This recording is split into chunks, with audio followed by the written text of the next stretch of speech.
1.5 million people will be diagnosed in 2015 with cancer. Hi, I'm Lauren, and this is our principal, Ms. Shelton, and she's a breast cancer survivor. So take me back to the day when you found out about your diagnosis.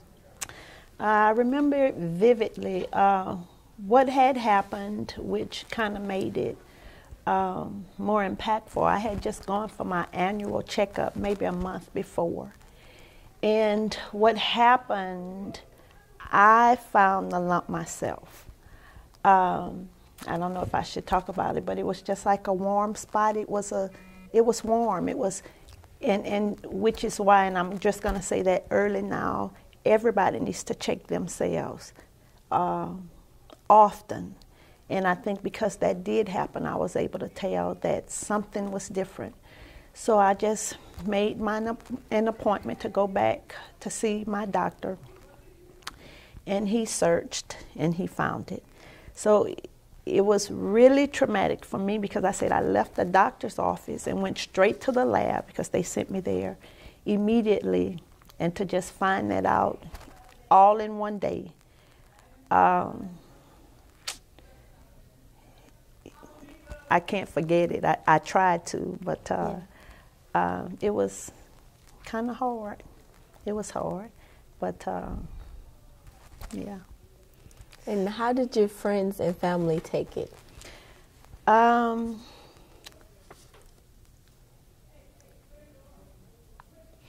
you know, it's funny because a lot of that is a blur. I can't remember, and let me tell you, I was working at a school then. And I remember going back to school. I can't even remember if I told them the same day because the only thing I could think about was that I didn't want to have to tell them. Right. Because it's just so many things. I had 2 children. I was raising them by myself. So the only thing I could think of then was, what's going to happen to my children if something happens to me? So I went back to work, and I just sat in the car and I just cried. And I cried. And I cried. I think it was instilled then. It had not sank in completely. It was like I was just on the outside looking at all of this happen. So I think I did. My son was still home with me. My daughter was in college, and I really didn't want to tell her because I didn't want her to come home. So I don't even know if I told her right away. I have a sister that I'm really close to who lives here, and I know I didn't tell her immediately. I think I just held it a while because I think I wanted it to sink in. I wanted it to sink in for me so I could try to get a grip on what was going on. So it's kind of a blur. I don't know if I remember it correctly because okay. it was really, and I can tell that to somebody until you go through it. You just can't imagine. So I think more than anything, though, I was not so much concerned with me as I was concerned with the people who were in my circle and how they were going to deal with it. Mm-hmm. What was the hardest part of your journey?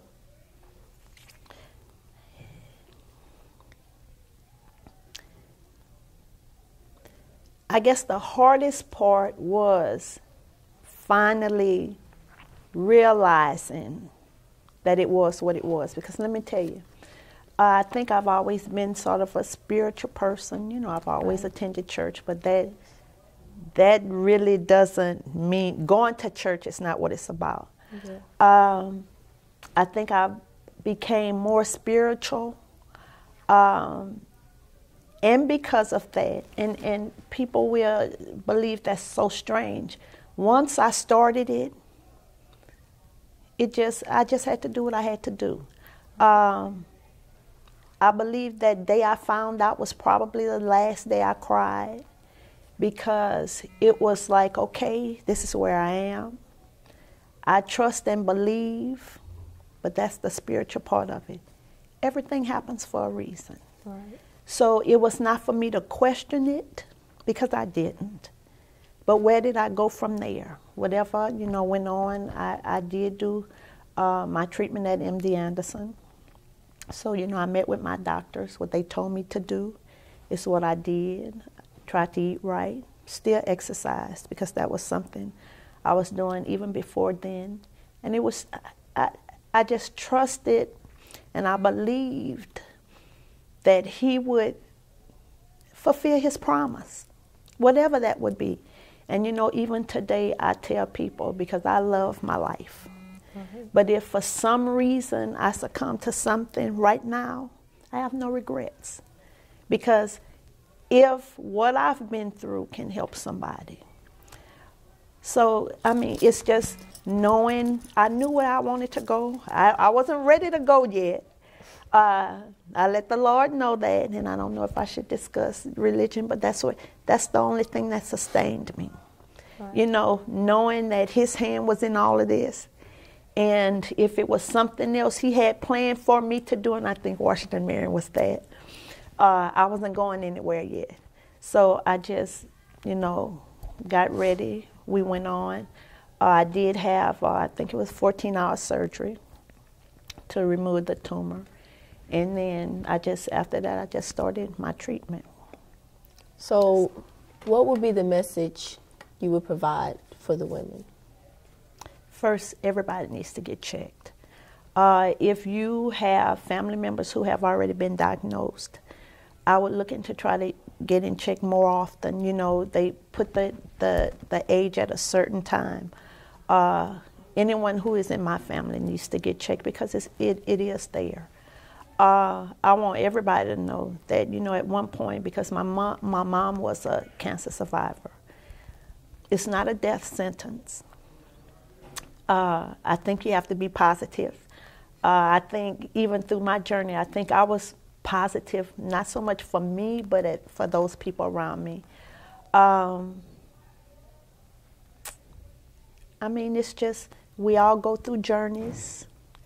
I try to use everything I go through as a learning experience to try to make something better afterward, and I think that happened too. I look, because of what I've gone through, it's not much anybody can come to me with that I think I can't conquer.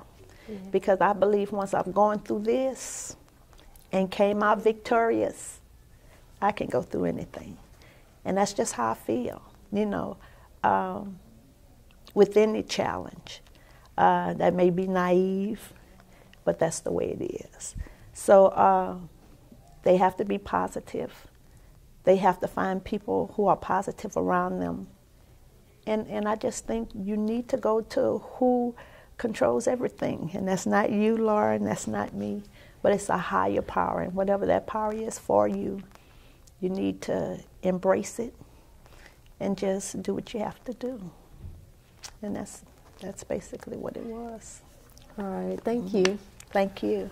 Hi, I'm Jackie Shelton, and I'm a 10-year cancer survivor.